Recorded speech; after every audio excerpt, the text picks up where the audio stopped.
Welcome to another edition of the Dateline Downtown podcast. This is your host, Juan Hernandez. On today's show, we have legendary mixed martial artist, UFC Hall of Famer, and former WWF/TNA professional wrestler, Ken Shamrock. Ken, thanks for taking the time out of your very busy schedule to talk with me. Now, listen, I appreciate your time and the opportunity to be able to speak to all the fans out there. Absolutely. You're currently making the rounds promoting your upcoming fight versus Kimbo Slice on June the 20th. Are you excited? I'm excited. Are you excited? Well, yeah, very much. People have asked me about, my thought going into this fight and, the reason why I'm still fighting, why I had the fight, and I think I made it clear that it's something that I very much enjoy doing, and as long as I'm capable of doing it, I'm going to keep trying to do it. But when you talk about this fight and you being excited about it, and me being excited about it, it just goes to figure that this fight makes sense for many reasons. One, the fans wanted to see it many years ago. It didn't happen under some difficult circumstances. Right. But through those circumstances, there were some things that were said and done to me during the time of my mourning for my father, who had gone into... they put him on life support while I was down getting prepared for the fight, and then later on after that passed away. And there were some things that were said about me from Kimbo's camp and Kimbo about the reasons why I didn't fight and all these stupid, ridiculous theories of the reason why I didn't fight. The simple is this: it's this simple. I got cut trying to get my head back into the game because of all the side stuff that was going on outside of the fight itself. Right. Things like that happened. It happened. I always said in the back of my mind that if the opportunity ever came across for me to get an opportunity to get in the ring with Kimbo, that I would make sure that I take a shot at it because I want to put to rest my inner feelings and the things that were said. I want to finish this business. I want to shut him up. Right. And at your age, I mean, you're still in tremendous shape. I mean, how have you kept up with that? I mean, are you constantly working out every day, exercising and stuff like that? My father told me a long time ago, he says, you can accomplish anything you want to accomplish, just as long as you're willing to sacrifice things that may not be comfortable. And I've made it more of a lifestyle for me, so it's not necessarily about comfortability or sacrifice. I get up in the morning and I think about fitness. I think about training. I think about staying in shape. The way I look is important to me. My spiritual movement and the way that I treat other people and the way they treat me is important to me. So I've lived my life. Not the whole time, we all have our ups and downs, but the majority of the time I've tried to live my life right, by the rules and being able to wake up in the morning and be proud of who I am. And so I've done that. I have the opportunity to step in the ring at my age because I've lived my life properly. Right. I mean, it's amazing because you see other athletes at age 50, even before into their 40s, and they're pretty much done. You see football players, I mean, to even mixed martial artists, and it's amazing to see that a person like you can still get back in the octagon and still deliver. Well, that's going to be the fun thing, is that Kimbo's 10 years younger than me. Right. But when the fight happens, I promise you, he's going to look like he's 20 years older than me. Amazing. I'm really looking forward to the fight. It's going to take place on June the 20th in St. Louis, Missouri. It's part of Bellator 134, correct? Yes, it is, and it's a great St. Louis, and I don't know why there hasn't been more fights there, but that's a great fight town. It really is. A lot of tradition there. You're currently part owner of the Fighter Source. Is that correct? Yeah, it's the world's largest amateur fight league in the world. Can you tell me more about that? Yeah, absolutely. I got involved with them. My business partner, Des Woodruff, kind of knew my passion about working with young athletes and being able to get back to the sport that gave so much to me. And so he actually came across an entrepreneurial magazine that had been speaking about Fighter Source and how well that they had put together this amateur fight league. And so we inquired about it. We had a couple meetings with them, and once we had talked with them, we really understood that would be a great opportunity for them and myself to bring our brands together and be able to push Fighter Source up where it needs to be, so that all these athletes out there who are looking for a place to craft their skills and to learn how to be a great fighter and a great person and make good decisions moving forward in their careers, Fighter Source is the place to be for amateur fighters. Especially when you have a individual like Ken Shamrock being part owner. I mean, you're in good hands. Well, I would hope so. I think I've done enough in the world of MMA and also no holds barred that I know the ups and the downs that I could pass on to all these young kids coming through the system. Mm-hmm. Absolutely. And you also have a new crowdfunding campaign that I saw on your website recently. It's for your new performance drink called ShamrockSlam.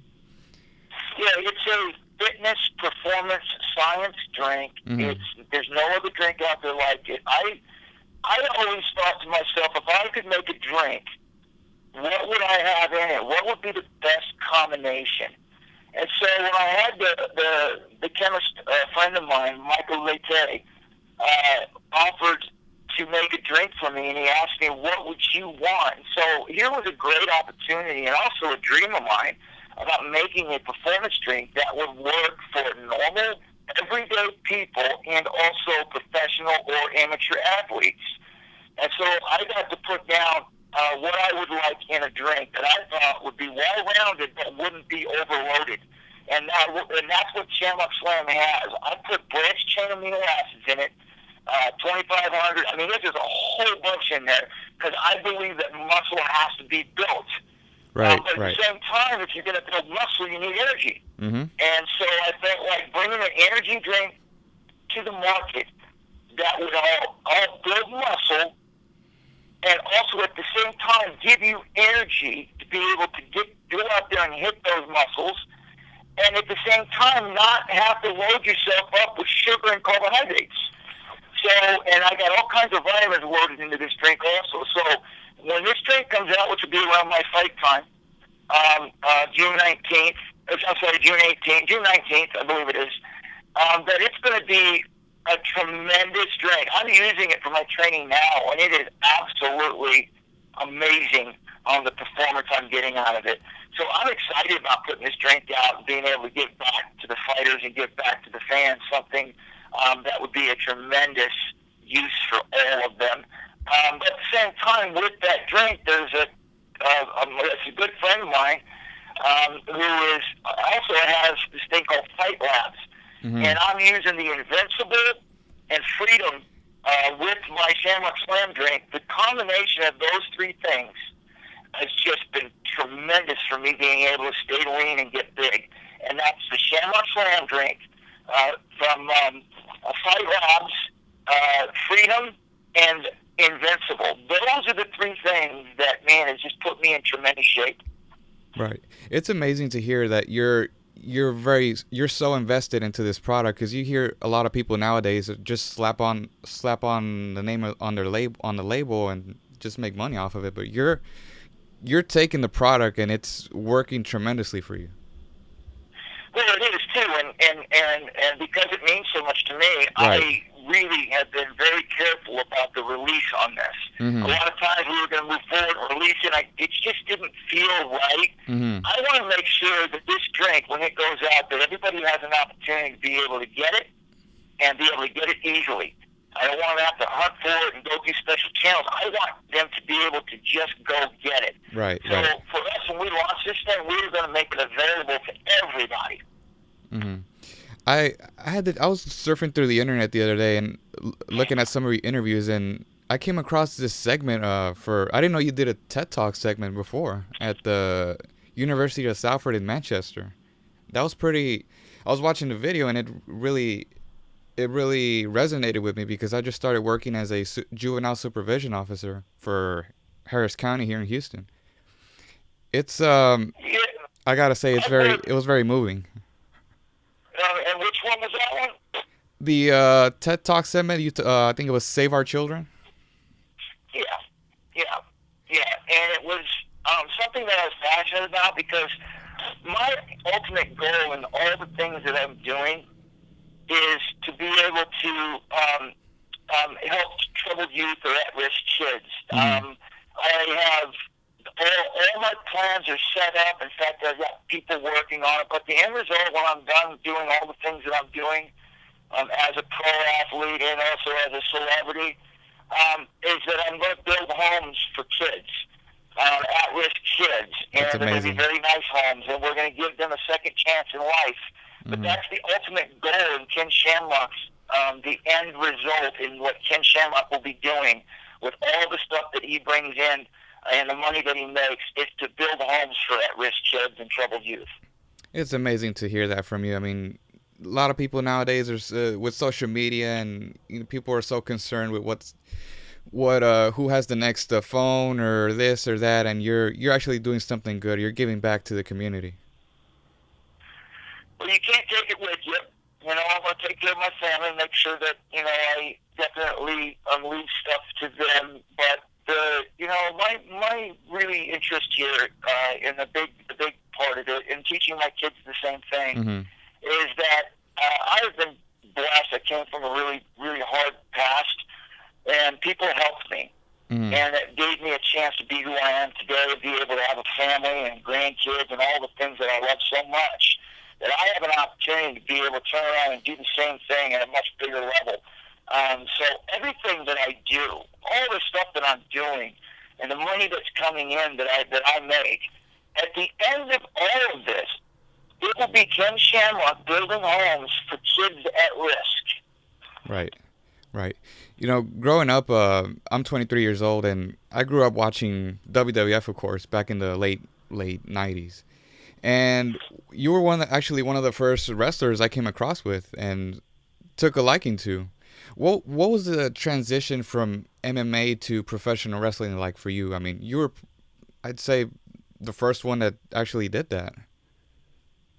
Yeah, it was when I first got into it, I wasn't quite sure, but I needed to do something because at the time, No Holds Barred and MMA was really being taken off pay-per-view, so the chance to making money was being scarce. And I always said to myself that I could do the things I want to do as long as I'm able to support my family. Right. The minute I can't do that, then I have to be responsible and go out and do something that will. And that's what happened. I couldn't support my family. MMA and Oswald was really taking a hit. Bob Meyerowitz and SEG were really struggling. And so I had to make a move so that I could support my family because I wasn't making the money I needed to support them. So I had different options that I could go and do. And pro wrestling was one of them. And I thought, let's give it a shot. I can make enough money to support my family. But at the same time, I could still practice my holds and still stay in the entertainment industry until I see whether or not this is going to come back or it's not going to come back. So I really did jump into the pro wrestling as something that would be interesting and possibly fun. And it turned out to be a great move because I tell you, enjoyed my people, and it definitely paid the bills. Right. Do you still stay in touch with anybody from WWF? I mean, I run across guys all the time. The Headbangers, I just ran across from them at the WrestleCon, and Animal, the Road Warriors. Right.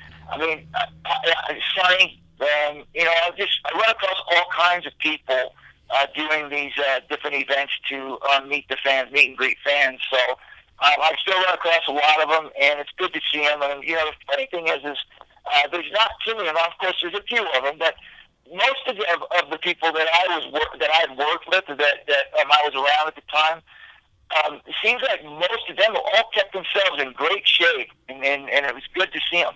Right. And it's amazing how professional wrestling has evolved from your time being there to now, to it being a subscription-based platform with the WWE Network. What are your thoughts on that? progress is always good for some and bad for others. It just depends on where you stand. Mm-hmm. And again, like I said, I don't have a stance anywhere on it because I'm not in it. Right, but right. I'm just glad it's still rolling. The fans are still being entertained. I think that's the bottom line. Right. And speaking of evolution, what is your take on the UFC now compared to when you were fighting in the UFC? It's definitely more, in my opinion, it's definitely more commercialized. It's become a big business. But again, it's still entertaining. It's still fun to watch. But yeah, man, it just seems like it's changed. But that's what's supposed to happen in the world today. You know, right.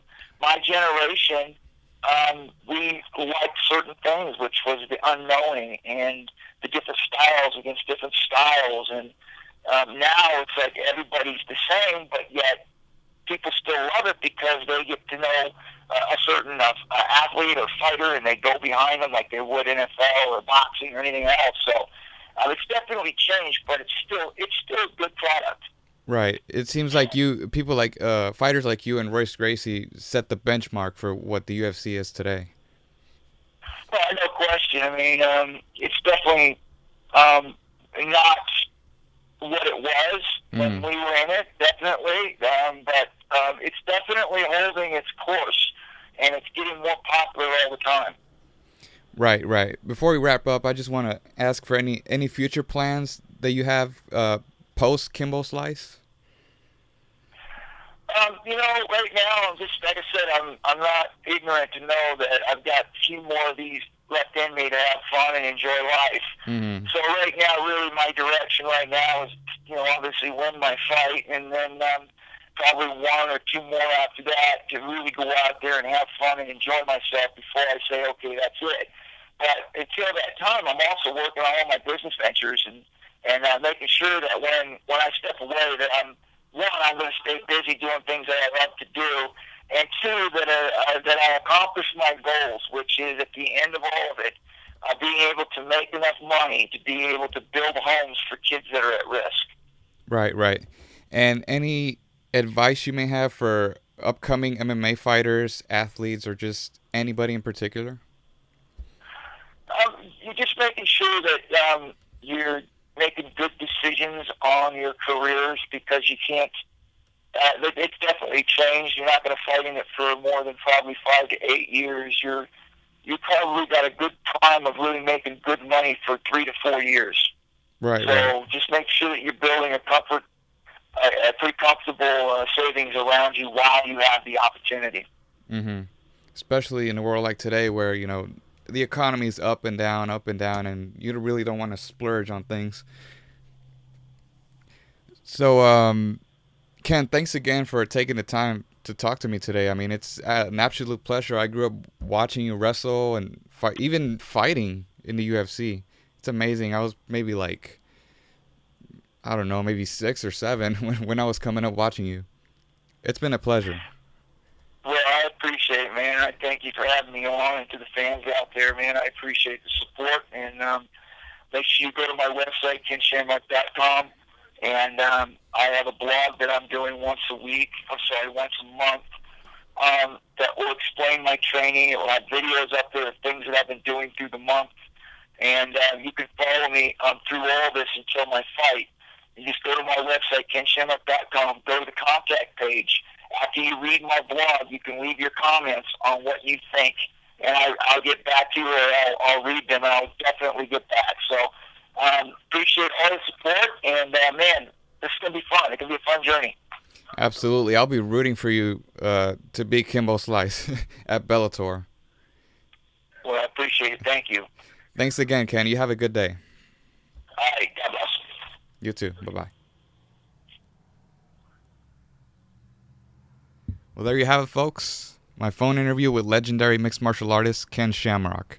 Again, you can find all of Ken Shamrock's information at www.kenshamrock.com. There you can find links to his Facebook page, his Twitter page, links to his YouTube videos, and just about everything that we've talked about. His new being part owner of the world's largest amateur MMA league, the Fighter Source, and his brand new crowdfunding campaign for his new performance drink called ShamrockSlam. Again, it's for me it was an honor to have Ken Shamrock on. We've been planning this for quite a while, and I am really looking forward to his fight versus Kimbo Slice on June the 20th at Bellator 134. Guys, again, you know all the links, DatelineDowntown.com. There you can find links to the podcast, the Facebook page. Follow us on Twitter at The Dateline. And find our podcast channel on YouTube, Dateline Downtown. Thank you guys very much, and we'll see you next time.